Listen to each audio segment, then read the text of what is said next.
as we talk about current, there's a really important idea regarding conservation. We're going to start by making an analogy to water flow. And this gets used a lot when thinking about electricity and circuits. So let me start by explaining the analogy a little bit. So let's think about water flowing through a pipe. Now, it can be interacting with different things in the pipe, for instance, some sort of spinning wheel. Additionally, our pipe could get bigger, smaller, go uphill, downhill. There's a bunch of things that can be happening, but we're just thinking about water in a pipe.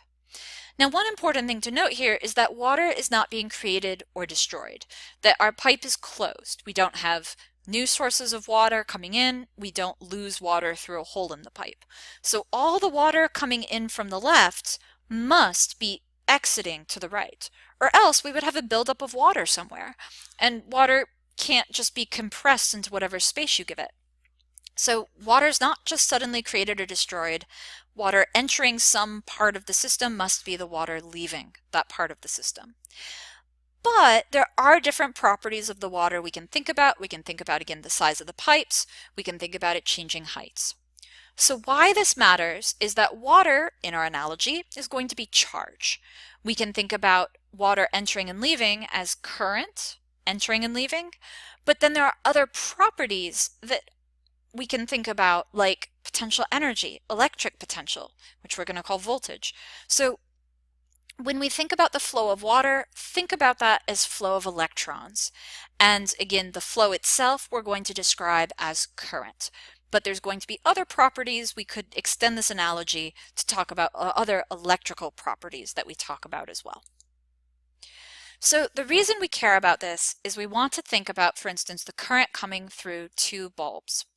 Now, I'm going to be using conventional current for this, so notice here that we have two plates of a capacitor, and they are connected together through these bulbs.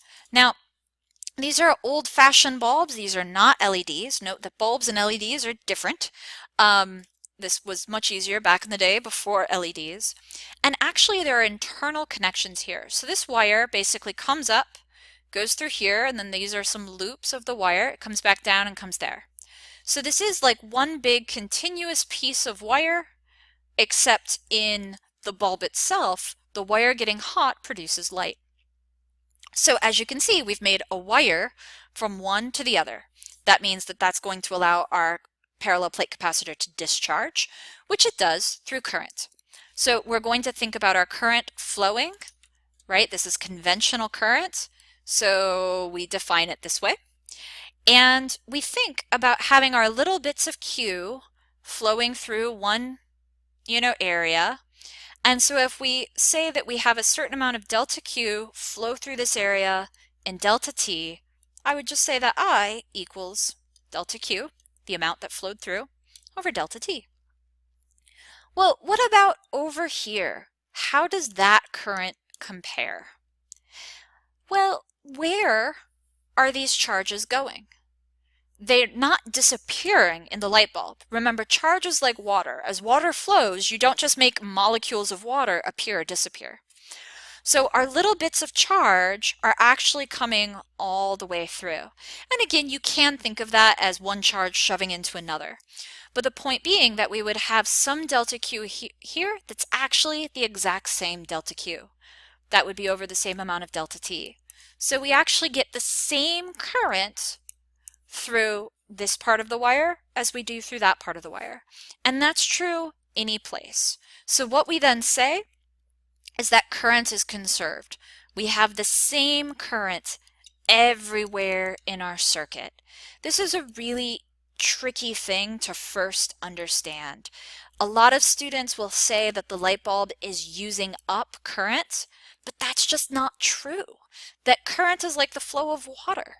And so whatever positive charges are vanishing off this plate, these negative charges need to be vanishing off. So whatever little bits of Q comes off, comes in here. Again, defining this as positive Q. So we would then say that our current through these light bulbs are equal.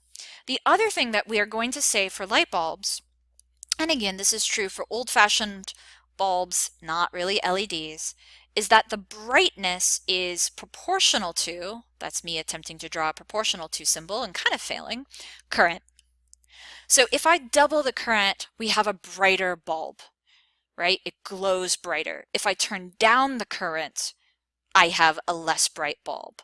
So this brightness here, which is shown like that, this brightness looks equal because it is. We have the same current flowing through. These are identical bulbs, and so you get equal brightness. So before, we talked about indicators of current involving the wire getting warm and deflecting a compass needle.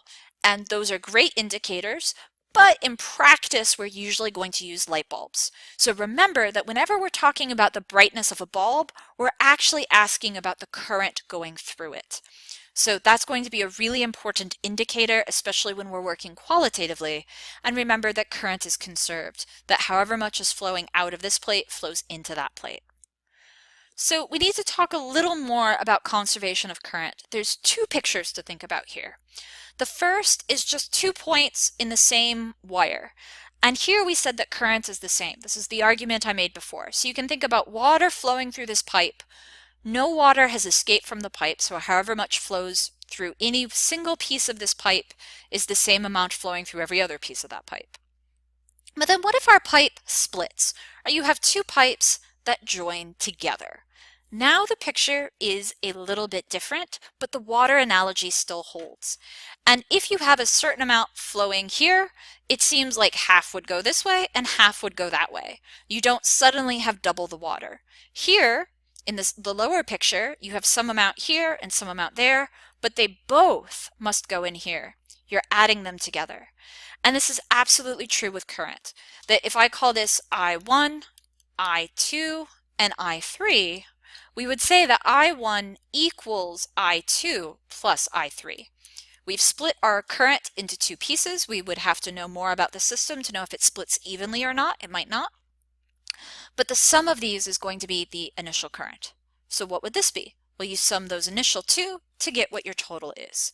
So these are called junctions whenever you have multiple things coming together.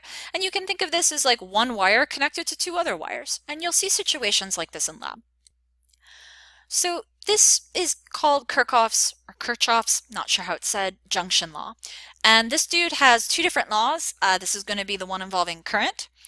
And the idea is that all of your currents in must equal all of your currents out. So that's basically all of your water in equals all of your water coming out.